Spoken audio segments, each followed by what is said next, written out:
तुम उसी तरह तोते के रूप में भटको। नहीं नहीं, मुझे आजाद करो वरना मैं तुम्हें छोड़ूंगा नहीं। अब तुम मेरा कुछ भी नहीं बिगाड़ सकते। अब तुम जाओ यहां से और अब से ऐसे ही घूमो। अब तुम्हें पता चलेगा कि दूसरों को दर्द देने में कैसा महसूस होता है। इसके बाद वह राक्षस वहां से उड़ जाता है। मरचू और उसकी पत्नी सीता दोनों खुश हो जाते हैं। मरचू पहले की तरह काम करने लगता है। वह और उसकी पत्नी दोनों खुशी खुशी जिंदगी गुजारने लगते हैं।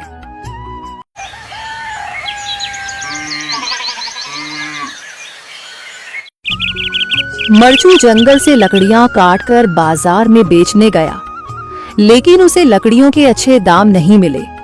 इस पर मरचू ने कहा, अरे भैया, इतने कम पैसे? इन पैसों में तो 2 वक्त का खाना भी नहीं मिलेगा।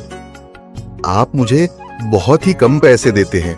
मैं इतनी मेहनत से लकड़ियां काट कर आता हूँ, लेकिन उनके पैसे मुझे बहुत कम मिलते हैं। भैया, तुम्हारी लकड़ियां होती ही इतनी कमजोर हैं कि मैं इससे ज्यादा पैसे नहीं दे सकता। तुम्हारी लकड़ियों के बस इतने ही पैसे बनते हैं। अरे भैया, कुछ ज्यादा कर दो ना।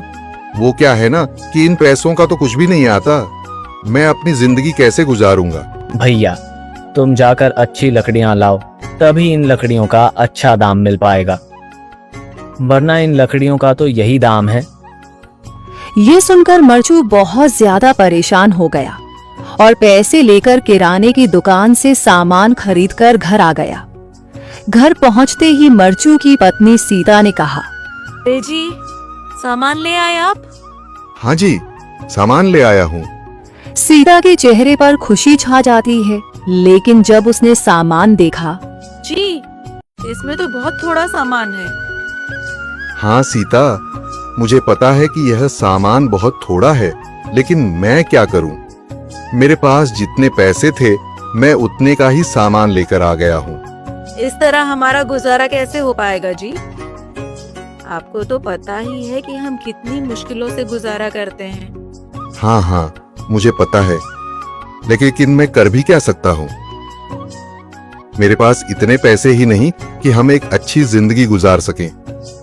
इतनी मेहनत कर रहा हूँ, लेकिन फिर भी मेहनत का फल नहीं मिल रहा। इतनी मेहनत से अच्छी लकड़ी काट कर आता हूँ, लेकिन मुनासिब दाम नहीं मिलता। मैं तो बहुत परेशान हूँ। क्या करूँ? कहाँ जाऊँ? अरे जी, आप परेशान न हो, आप कोई और काम देख लें। मैंने कई बार काम तलाशने की कोशिश की, पर किसी ने भी मुझे काम नहीं दिया। ये सुनकर सीता भी काफी ज्यादा परेशान हो गई। मरचू से सीता की परेशानी नहीं देखी गई। उसने अपनी पत्नी सीता से कहा, मैं फिर से जंगल की ओर जा रहा हूँ। अरे जी, अभी मत जाइए ना, वैसे भी शाम हो रही है। आप कल चले जाइएगा, अभी मत जाइए। ठीक है, अगर तुम रोक रही हो तो मैं नहीं जाता। मैं कल चला जाऊंगा। इसके बाद मरचू गांव में घूमने के लिए चला गया। तभी उसे एक आदमी मिला और उसने कहा, कहाँ जा रहे हो भैया? और सुनाओ, क्या हाल चाल है? जिंदगी कैसे गुजर रही है?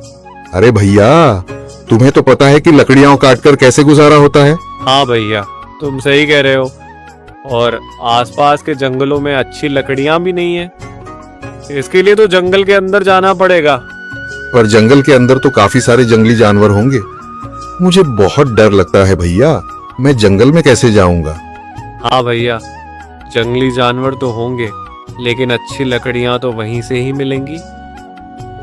ये सुनकर मरचू बहुत ज्यादा परेशान हो गया, लेकिन वह आदमी बिल्कुल ठीक कह रहा था। जंगल के किनारे की सारी लकड़ियां कट चुकी थीं। अब सिर्फ जंगल के अंदर ही अच्छी लकड़ियां बची थीं। अगली सुबह मरचू